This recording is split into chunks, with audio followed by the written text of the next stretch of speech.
Subscribe to our YouTube channel and press the bell icon to get the latest updates. Now, I cannot presume that all of you saw Akshay Kumar's film Singh is King, but a lot of you did because it was such a super hit. But even if you didn't, let me describe a sequence and a character from that film. That character was played by Javed Jafri, the character of Mika. Now, Mika is one of a group of well-meaning, fun gangsters, and whenever they see danger from a direction, all of them go running in that direction with guns blazing, except one, and that is Mr. Mika or Javed Jafri, who runs exactly in the opposite direction, angrier than the rest, more excited than the rest, firing away even more than the rest, and the rest then have to bring him back. So bunch of them go in one direction where the danger is, another one goes in the opposite direction. Why do I bring back this story? Even if you might not have seen the film, I bring back this story because that's precisely what I thought of when I saw the story on a new plan that a group of revenue officers, income tax officers, have presented for Modi government to fight the COVID-induced destruction of the economy. Now, this is a report that a group called FORCE, Mr. Modi likes acronyms. So, his civil service also knows, every civil service, every bureaucracy, all marketing teams in private sector or public sector, everywhere know what is it that the boss wants. So, the boss in this case likes acronyms, abbreviations. So, they found one called FORCE. What is FORCE? Fiscal Options and Response to COVID-19 Epidemic, FORCE. Fiscal Options and Response to COVID epidemic. So, when I saw this report, in fact, we broke this story on this report. Sania Dhingra did that story on the print on Saturday. When I read this, my first instinct was to remember Javed Jafri from Singh is King. Why?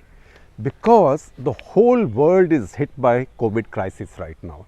There is no country which has not been hit. Every country, rich, poor, rising, declining, emerging economy, emerged economy, tiring economy like some in Europe, all of them are hit by COVID crisis.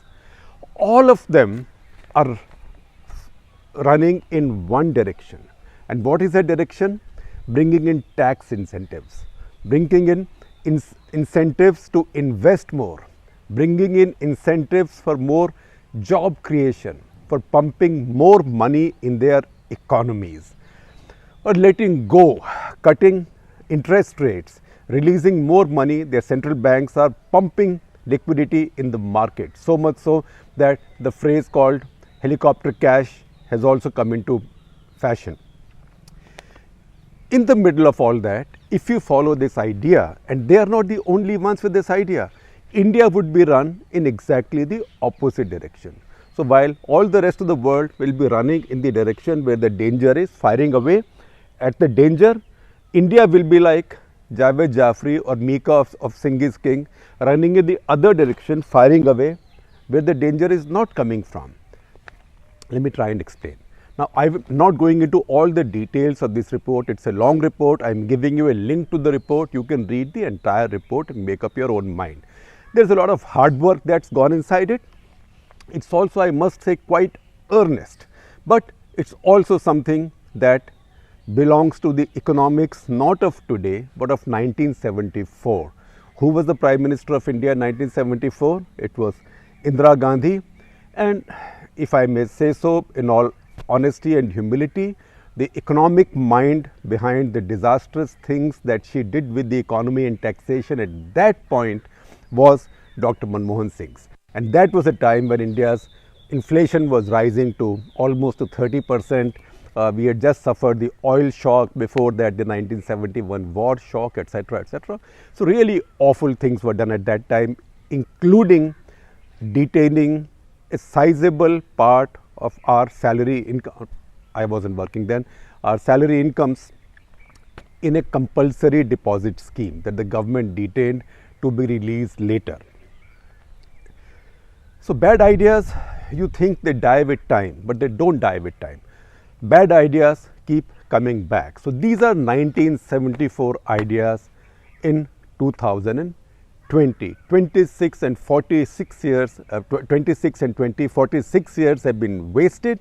Not just that, all the times since the economic reform of 1991 has also been wasted. You do any of this, already we have done several things to reverse the reform of 1991. If you do these, if you follow these steps, these are reversed forever, and I guarantee to you, you are then back to your 2.5% rates of growth, which unfortunately Professor Raj Krishna, who was a very prominent economist at that time, called the Hindu rate of growth. So the name has stuck, so no insult to my fellow Hindus. That's the proper noun that slow growth rate has acquired, because these are the policies that led to that growth rate. And now in a crisis, while the whole world is doing exactly the opposite, we are trying to be Mika and or Javed Jaffrey and running in the other direction. It's not going to work. So what are the various things this report is going to do? As I said, I will not read out the report in full to you, nor analyze it in detail. It's a good document, interesting document, a talking point with a lot of data. But it says essentially a few things.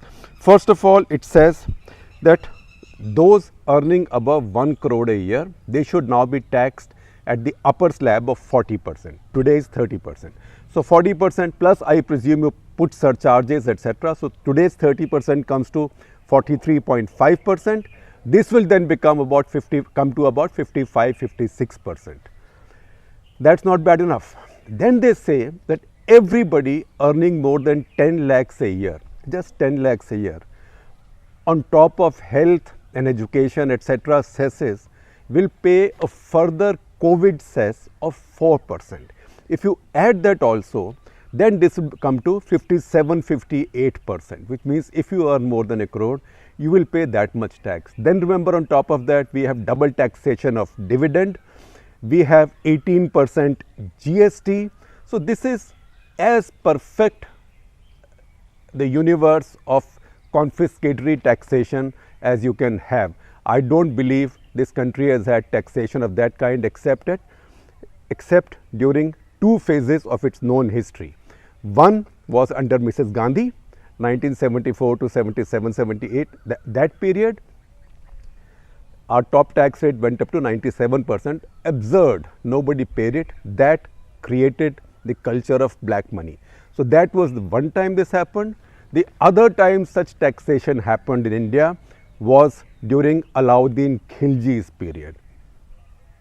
Think, Alauddin Khilji, whenever Indira Gandhi, when I was in college, and now you have these ideas now. So this comes to nearly 60% tax, and this is not all. Then they say on top of that put wealth tax, or they say okay, you can choose one or the other. You can either up above 1 crore or wealth tax for any wealth that people have over 5 crores. Now 5 crores is a reasonable sized flat in a big city in the country. Then there will be exemptions, then there will be corruption, then there will be calculations. So a small percentage of tax on the wealth you hold. Now to pay that tax, you either will have to earn more and pay tax on that, or sell some wealth and pay that tax. Now wealth tax is somebody that India got over many years back. It was seen as a big reform, so the idea is to bring it back. And this report says that look, in the past it was given up because there were technical problems of calculations, of discovering value of wealth. Today that is not a problem because a lot of technology is available. So people who have accumulated wealth, they should start paying. Not enough. It goes on to say there should now be inheritance tax, and says that developed countries, developed economies have up to 55% inheritance tax. So let us do that also, because once you put inheritance tax, then what will happen is it will reduce income inequalities. So I know that this is the week of Vladimir Lenin's 150th anniversary. So maybe it's a great compliment to Vladimir Lenin, but he destroyed Russia's economy. His followers destroyed a lot of the world's economy. Those followers are finding their feet back by disowning his ideas. But you know what? One of the very few cities which in its central area, say in our case Lutyens, Delhi, the Kremlin of India, there are very few such cities who have a bust of Lenin in such a central part of their capital cities. Delhi does, Lutyens Delhi, in Nehru Park. Look, go check it out. So nobody follows Lenin in his parent country. Most of his followers elsewhere have become wiser over time, but in India the ghost of Lenin and the spirit of Lenin lives on in the Indian bureaucracy and the Indian state, which treats us as its colony. So it says inheritance tax, wealth tax, a higher income tax and a COVID surcharge. And then they say take all this money and put it in a separate kitty. Just as you created a Pulwama fund for the soldiers, put it in a separate kitty and tell people, here are the 5 projects I am going to build with this money. Fantastic idea. So people who are paying higher taxes will also feel happy that I contributed to nation building. The point is, all the tax that people are paying so far, how come that has not been used for all this nation building? But that apart, the point is, where will this money come from? Now, if you don't have incomes, if wealth is not being generated, if economy is stalling because of COVID, if the economy is declining instead of booming or rising, growth is not going up, it's decelerating and actually going into negative territory, then what are you going to tax? Because you will not have new incomes. So to tax, you need fresh incomes. If you don't have fresh incomes, you have nothing more to tax. So more you tax, the less wealth you will have. So this is really, you are squeezing something which already has no juice left in this. Then you carry on. It says, it has some interesting ideas. It says corporates can be given an incentive, so the salaries they give to their non-managerial staff, that can be added to their CSR expense and they could be given a tax break. I don't know how it works, because all that will lead to is every corporate will then redefine every manager as working class.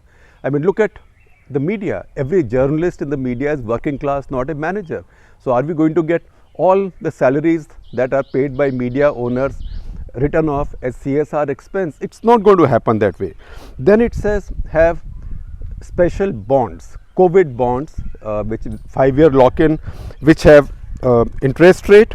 2.5 lakh rupees per person can take these bonds. People think they are contributing. And there are ideas of new amnesty schemes. Interesting idea, beyond Vivad Se Vishwas, that Vivad Se Vishwas is only for disputed taxes. You can extend it to taxes which are not yet disputed but calculate, etc. And then goes into really innovative areas, something called BEAT. BEAT is Base Erosion Anti-Abuse Tax, BEAT. Can you imagine telling multinationals, come and invest in India, I'll beat you with BEAT. Fantastic name to attract foreign investment, because this tax is meant specifically for multinationals working in India who have a branch office or a larger commitment to India. So this MNCs will pay in addition to whatever tax they are paying, because the Americans do it. Now, America and India are very different.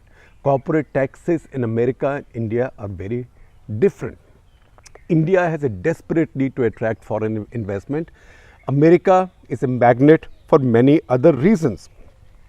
But the whole idea, if you read this carefully, is not so much about, there's not that much fiscal about this. What you see here is more political and ideological. So for me, it's really, I mean, you go to JNU, call people out in whatever that canteen is called or whatever Pahadi it's called, and say, what do you think is the problem to any of India's problems? So the solutions you will get will not be very different from all this. Widen tax base, enhance revenue, reduce wealth inequality divide, not by increasing more wealth and distributing it, but by killing whatever wealth is there and taking away all the incentive that might be there to generate more wealth. Now, I mean, when I read this, I also know that people have done a lot of thinking. So they say OCIs, overseas citizens of India, they might have inherited property in India. So when they pay tax in India on that property, put a surcharge of 10% on that. You know why?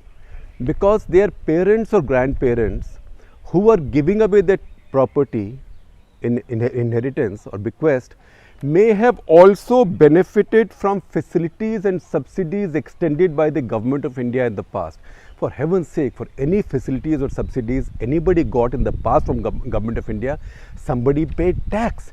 You cannot be, this is a usurping government, a confiscatory government. Once again I said, Alauddin Khilji and Indira Gandhi 1974 onwards. We really want to go back there, be my guests, who's to complain?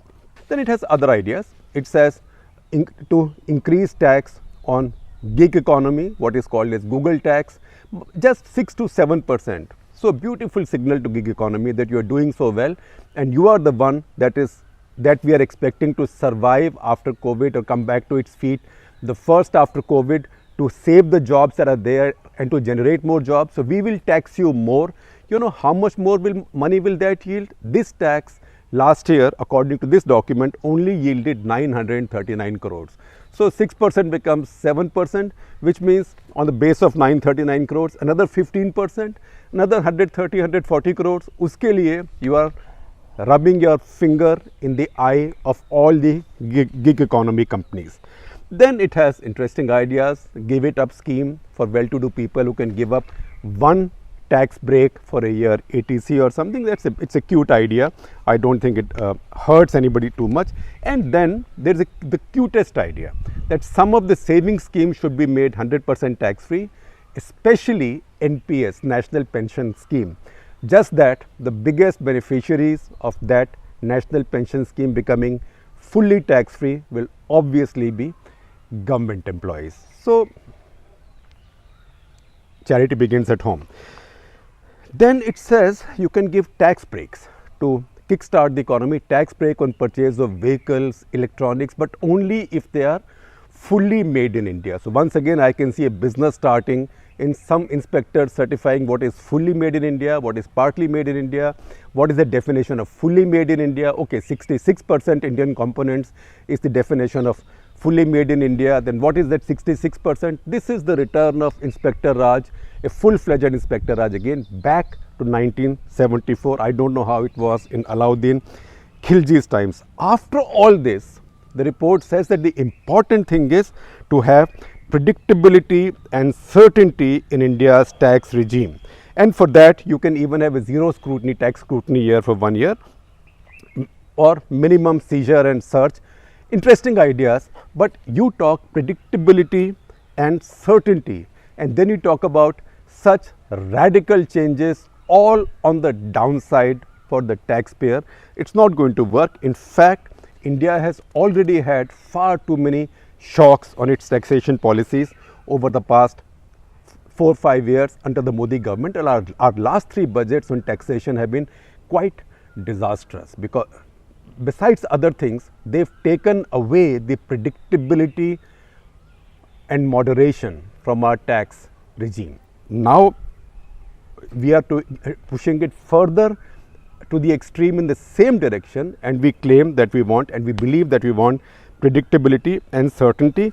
Then it has some other things which are, I mean, it says that there can be another voluntary disclosure scheme for black money. You can turn over black money, 30% tax, good idea, 30-40% people might pay, but another 35% is COVID relief tax. So you really think somebody will bring their black money to the taxman and say, I am paying you my tax money, 100 rupees, give me 35 back, 65 is yours. So once again, that is not something that's going to happen, but that's not something that bothers me too much.